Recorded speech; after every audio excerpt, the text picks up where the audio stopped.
So where I'll start just going through a bit of the history. I'm not going to dwell too long on the history, but this last, Site C has a long history going right back to W.A.C. Bennett with the two policies. It started on peace as well as resources. But this last real big push for Site C has been, a bit over 12 years now, a little bit more than that, with under the Gordon Campbell government, and carried on, of course, with the Christy Clark government. And so, and it ramped up, of course, with the consultation process, and just, they just started that machine going. And as many of these big projects proceed, it's kind of an ass-backwards way of doing it.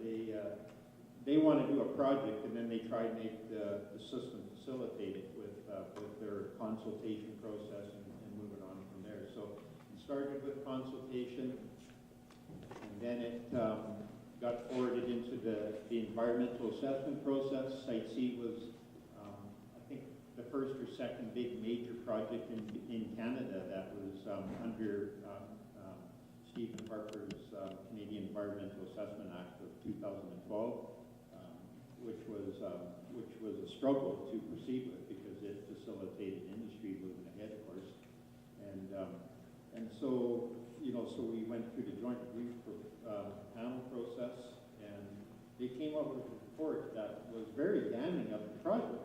I think there's like 14 significant harms that could not be mitigated, is what they identified.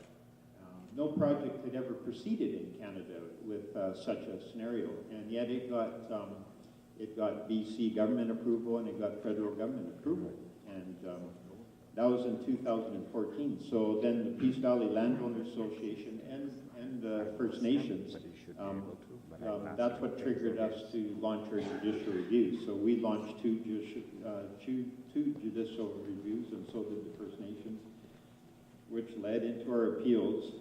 We lost all those cases, and it's frustrating. The judicial review process is frustrating. You end up losing on technicality stuff. And so then, so that was in the fall of 2014 is when the certificates were issued, and then followed shortly after by Christy Clark announcing that the project would proceed, and that's when we launched legal action. 2015 summer is when construction started, and that's when protesting started as well, of course.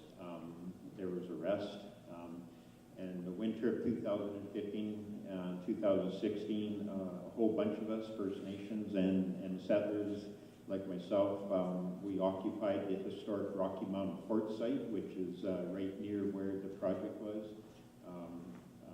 BC Hydro sought and got an injunction against us and got us kicked out of there, but we did hold up their login and kind of screwed up their schedule a bit there. So, and of course there's 6 of us that still have civil suits hanging over our head from BC Hydro over that. I think they think we're going to pay them $400 million or something like that. Anyway, then in 2016 the expropriation started. A number of us at Bear Flat, including Arlene and I, got expropriated, and 2017 we were supposed to get kicked out, but then of course the election last spring. I mean, last year was actually a very interesting year, as you all know, in politics in BC, and we kept getting delay on and getting kicked out. Christy Clark kept trying, and BC Hydro kept trying to claim that if we held up the road any longer, it'd be a 1-year delay, and that'd be another $630 million that we cost ratepayers of the province. And then it turns out that the delay wasn't actually a problem caused by us, but actually their own geotechnical problems at the dam site. And so, of course, we got the government that we have now. They sent it to the BCUC, all good stuff. The terms of reference were very limited, and we didn't like the terms of reference, but it was what we got, and so we all just threw ourselves at that fight, literally. It was the best chance we could see of stopping the project, and we won that process. and it, through a lot of hard work by a lot of people, and the BCUC with their preliminary report and then their final report, I mean, there should be no question whatsoever the project should be dead. And then, of course, we all know what the government.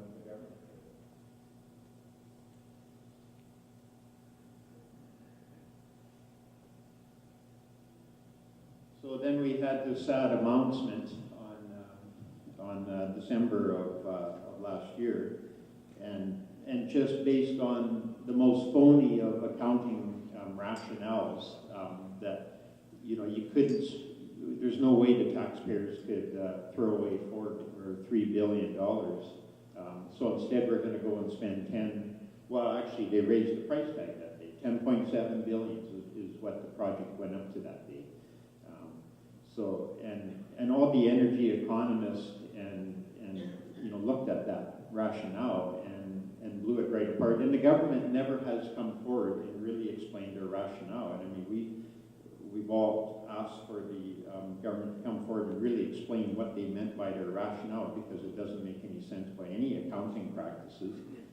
And we've also asked the Auditor General to take a look at this rationale. We're not getting any action on that. And it's important to remember that this project, it went through the environmental assessment process as a $7.9 billion project. It got approved by Christie as an $8.9 billion project. And the BCUC revealed that it was over, a year over schedule, and also, and that it was over budget. And then of course, Horgan stood up there and jacked the price tag up again, $10.7 billion. And one of the rationales given by Horgan that day, right there on that speech, given that speech, is that Christy Clark had succeeded in getting Site C past the point of no return, and he couldn't do anything about it. He just had to proceed. Well, in roughly about 3.5 years, the price tag for this project has gone up $3 billion. In that time, they spent $2 billion.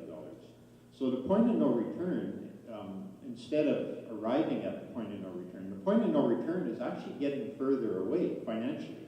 We're not getting there. Like it's like buying a car and making payments on the car. But as you're paying your payments, the price of the car is actually going up higher, more than what you're paying. You're never going to pay that sucker off, and it's just getting worse. And the key now is we got to do everything we can. However it's going to happen is to make this sucker come to an end before it just gets worse. And the frustrating thing about this announcement by government as well is the media coverage. The mainstream media, or corporate media, never questioned the rationales given by John Horgan to proceed with this project. And the recent budget that we just had in this province. There's not one mention in Carol Jane's budget about the $2 billion tacked onto this project from what it was approved for, and the media doesn't question that. So, and I'm probably preaching to the choir here, but we all know there's alternatives now, and the BCUC found that the project was over budget. We didn't need the power, and for when we do need the power, of course, there's cheaper ways of doing it. In fact, what the BCUC found that even with the money spent, it would be cheaper to just cut your losses and actually build all the renewables to replace what Site C would do, and that would be equivalent or cheaper. Well, we wouldn't even have to do that now because we don't need the power. So stopping the project now would save money. And 2 days after this announcement from Horgan, Alberta announced where they had purchased 600 megawatts of wind power for $37 a megawatt. And that's about a third of the price of what Site C power would be. And those announcements are coming out just steady now. Like the price of renewables are just dropping. Colorado recently had a bid process. they're getting solar and wind power with battery storage to back it up at about the same price as what Alberta was getting their wind power for. So it's like we're living in exciting times. It's just that BC's missing the boat with carrying on with Site C. And what's really frustrating with the NDP, among other things, is they campaigned on that type of stuff. They campaigned on what they had Power BC plan, they called it. And it was exactly that sort of thing, not building the big mega project dams, but doing the small retrofits, doing all those little things in local communities for, people can have their jobs at home and it, more sustainable and less of a bad footprint. So, and I probably don't have to dwell on this very long. The EA, like I said, they found those significant harms that can't be mitigated. It's just a harmful project. And the socio-economic loss of farmland, impacts the First Nations, treaty rights, the UN free, prior, and informed consent. We heard Chief Roland Wilson talking about that. And in Canada's a signatory to agreeing to the UN DRIP. Downstream impacts. UNESCO had a mission looking at the downstream impacts to the Peace Athabasca Delta down in Wood Buffalo National Park. Our federal government has commitments to that, and a lot of the problems caused down there are by the regulated waters in the Peace River from the existing dams. If we don't do something about it, Canada's going to be penalized, and the park might lose its status there, World Heritage status. So, in short, what the government has done with this decision to proceed with Site C is they've, they say they're basing their decision on a financial basis. It's a phony one. We don't believe it. No one does. And beyond that, they totally forgot to look at the natural capital of the valley as it is, a pristine valley with agriculture and all the other values. The David Suzuki Foundation has come up with numbers of what that value is, and it's in the billions. And Energy Minister Mungall, when they announced that Site C was going to the BCUC process, she promised that they would get their report from the BCUC, look at those financial numbers, then they would look at other values, such as the other natural capital values, and take that into consideration. Obviously, that didn't happen.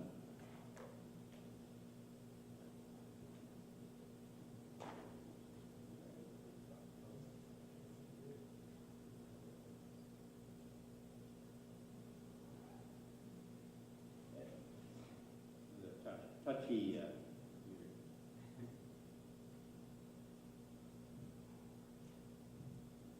And I think another thing, the other thing we're hearing is, climate change. We need to build hydro dams because there's climate change. Large hydro dams are not a climate change solution. In fact, they're going to be part of the problem. They are part of the problem with climate change.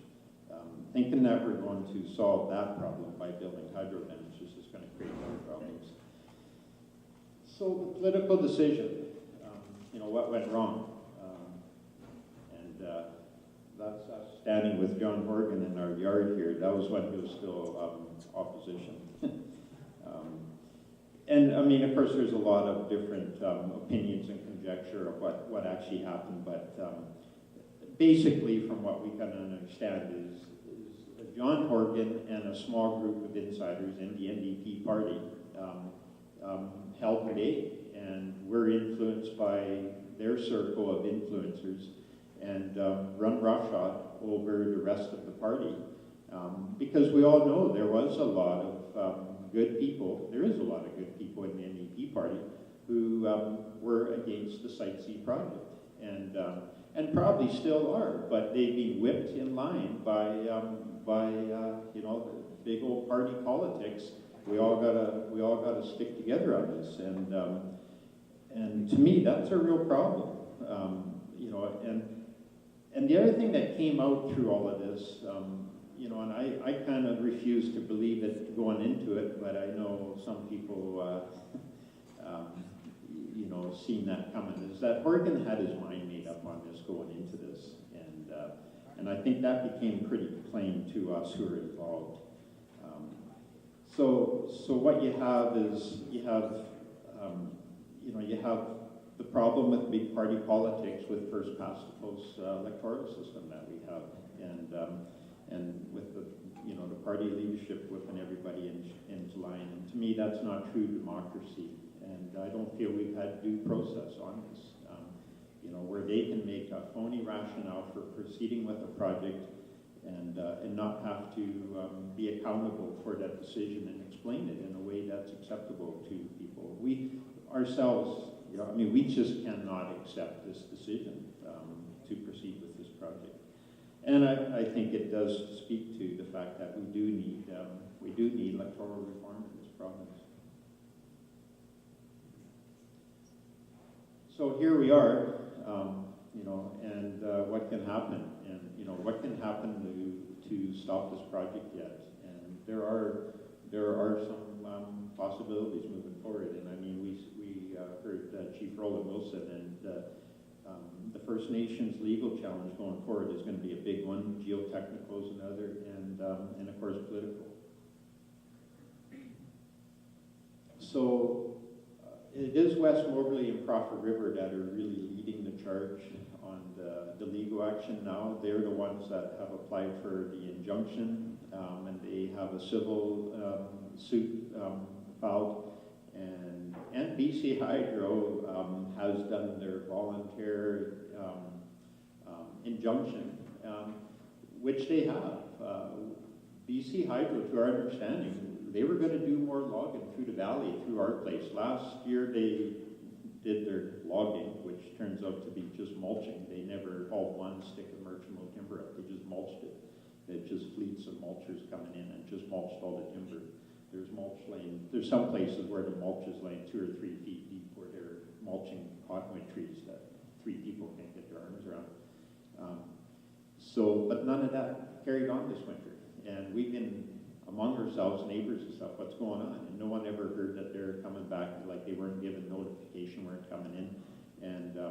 And I believe a lot of that was because of the, you know, the government knowing that this injunction was being filed, and they pulled loggers off of clearing for a power line right away south of the Peace River.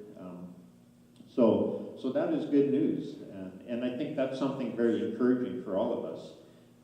So far, the destruction done on this project is very limited yet, mostly to the dam site, you know, where they're actually building the dam, and a couple kilometers up from that where they have done clearing the logging. And then by our place, they did some limited mulching, and I think that was just more to try to get under our skin last winter.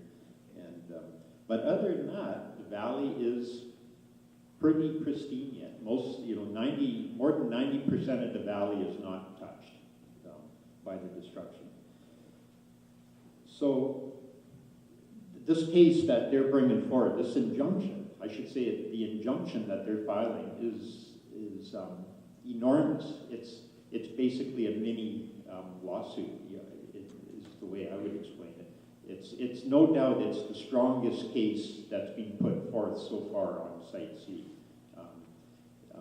And of course it's going to be followed by their civil suit. But you know, what really key now is for them to hopefully get that injunction and, you know, to stop work. And they go to court in July 23rd. It's 10 days, I think, that are booked in court. You know, so that's longer than any of the individual cases we've done so far. And it's a strong case, and we need to support them. You can check out their case at Sage Legal, S-A-G-E Legal, and all the information's there on their case. The fundraising for their legal cost is at Stake in the Peace, www.stakeinthepeace.com. Yeah, I mean, you know, we have to support them. And I should note that, as Roland mentioned, Blueberry River First Nations, they actually go, their court case starts in court in Vancouver on 26th of March, and It's a much broader case, more about treaty infringement on cumulative impacts, including Site C. But you know, and unfortunately, those things take years to go through the court system. But it too is going to be a really strong case. So you know, change is coming. It's just what's key now is to get this injunction to you know, stop the destruction.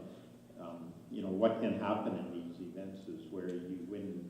At the end, they win the day, but the project is past the point of no return. So geotechnical, yeah, they're having a lot of troubles at the dam site with the geological problems they have, and you've probably heard about the tension cracks they had last year. Those problems persist, and what they're doing here. This is what they call the left bank. This is the north bank. The river's down and below here, and that's where they're going to build the dams, right down below here. And they got to put the diversion tunnels under this bank. And that's the edge of their camp. That's the office buildings. Their big camp. You know, that's a $500 million contract for the camp that they have there. It's huge, huge, huge camp. It's like a tar sands Suncor type camp that you'd find out in Fort McMurray. But this hill keeps sliding, and so they've actually now they're on amendment number 6. So they just keep amending what they're doing there is what they were trying to do before it doesn't work. And they've actually had to take the fence down back here, and they're going to have to start taking that back there. And they say something about putting soil reinforcement. So I think what they're going to do is put a whole bunch of pilings back here and then just cut straight down so they can start sloping that back. It's just a gong show to stand there. This photo's taken from their viewpoint. The dirt's starting to get piled up in front. I think their goal is to pile enough dirt there they can't actually see anything from there. And it's just mind-boggling to see the money they're spending and the carbon footprint they're creating to take a hillside down. That's a long ways from the project. You know, you stand there and you think to yourself, oh yeah, right, they're trying to build a dam down in the valley, but they got this problem up here. And it's actually starting to appear that they actually put the camp too close to where they want to build the dam. It's just, yeah. And so what we've been calling for is, what we need is whistleblowers, because Hydro has such a clamp down. Hydro has got good at a few things. They're not very good at building dams anymore because they forgot how to do that, but they do have a good control of information coming in and out of here. All the workers have to sacrifice their cell phone when they go in, and they get their cell phone back on the way out. And they all sign on non-disclosure forms, and it's working. And so on the ground, like in Port St. John, you all hear, you all hear second, third, fourth-hand stories about how crazy things are there. And people are high rate of turnover. People, you know, I think people like to work on a project that feels like you're achieving something good. So a lot of those people are quitting and getting replaced, of course. And but the trouble is to have somebody come forward and speak to the press, you know, and so we can encourage and trying to encourage whistleblowers to come forward, and the media can protect their identity. But it's important for people to know the truth, because it doesn't seem like the transparency or lack of it coming out of that project hasn't changed under this new government. So, and then there's the third thing, political,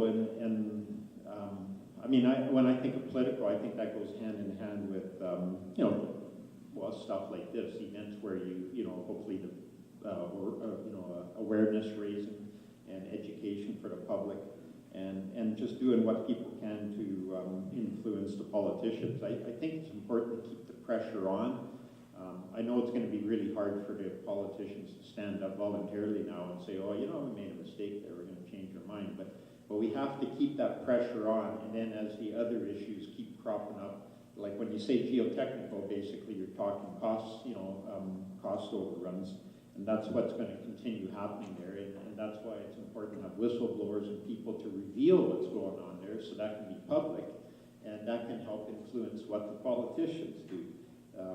And so, yeah, you know, I mean, it's important for people just to keep that pressure up, and, you know, the old-fashioned writing letters, write real letters on paper, or emails, ask questions in your letters to politicians, so that compels them to actually answer you.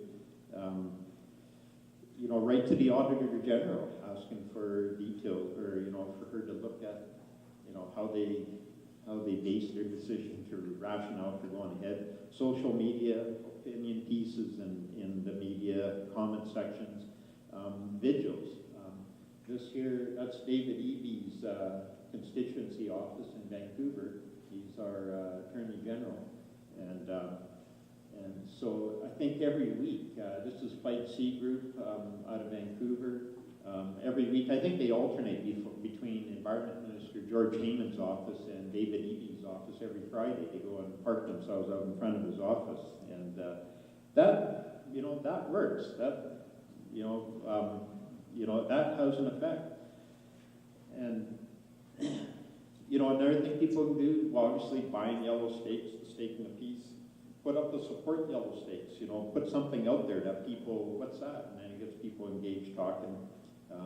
You know, put up, you know, stuff, awareness or raising information out there. And support those others who are carrying on the fight against Site C. Like I know our own organization, the Peace Valley Landowners Association, going through the BCUC process. That cost us getting pretty close to $400,000, and we got almost half of that we did get from participant funding. So we've done and had to do a lot of fundraising to try cover that off, and other various NGOs, you know, who are carrying on with the fight against Site C, and of course, what you guys are doing here today, I mean, I really want to thank the organizers of this event here, organizing, you know, such a well-organized event to help raise awareness through the province. And I know that we're in Katrine Conroy's riding, you know, and I know that she's not here, but I know she was invited to come here. But it's important for them to know that stuff. So, and quite frankly, I personally don't think what we have to try to achieve is to topple this government. You know, I don't think that's not really our goal, or would really be helpful at this time. And you know, and I do note that this government possibly is better than the last one we had in the last 16 years with some of the stuff they're doing. You know, fine, that's good. You know, we're not going to criticize them for the good things they do, but the Site C decision, though, was a decision. You know, there's decisions you just have to get right, and they got that one totally wrong. You know, they could not screw up on that one any worse than they did. And you know, the BCUC basically handed Horgan everything he needed on a silver platter to kill this project, and it just boggles our minds still that to me this is the worst, the most harder route he could have taken politically to proceed with this project. And you know, it was on every level, it was just a mistake. And they've really, you know, I see a lot of that, they've really alienated a lot of their base and longtime supporters by doing this decision. And you know, they're going to suffer from that politically. And I think it's important for none of us to forget that as time goes on, as we carry on this fight. It's like, sure, okay, great, you know, you're doing this good, that's pretty good what you did there. But this is the biggest screw up you did. You know, you guys are accountable for this. You got to fix this problem. We don't care what excuse you come up with for making good on this now, but you have to change this. You have to stop Site C. You know, our energy minister recently called BC Hydro a mess. And she's right, BC Hydro is a mess. I don't know if she just discovered that. They seem to know that when they were in opposition. And now when the BCUC refused their rate, they were going to do away with the rate increase. And the BCUC said, well, you can't. You know, you got Hydro's a mess. we need the money. You have to do this rate increase. So you know, so she's getting it, hopefully, but Site C, you know, carrying on with Site C will only make that mess much worse. The Premier of Quebec was recently quoted as saying that the era of large hydro dams is over. And that's the Premier of Quebec. They have more hydro than we do. And I believe he's right. And, you know, despite all the money that's been spent so far, Site C is not past the point of no return, and it probably won't be for some time. And I think, like, one way or another, we need to ensure that Site C is stopped, and once and for all. And that will send a warning shot across North America that the era of large hydro is done forever. Thank you.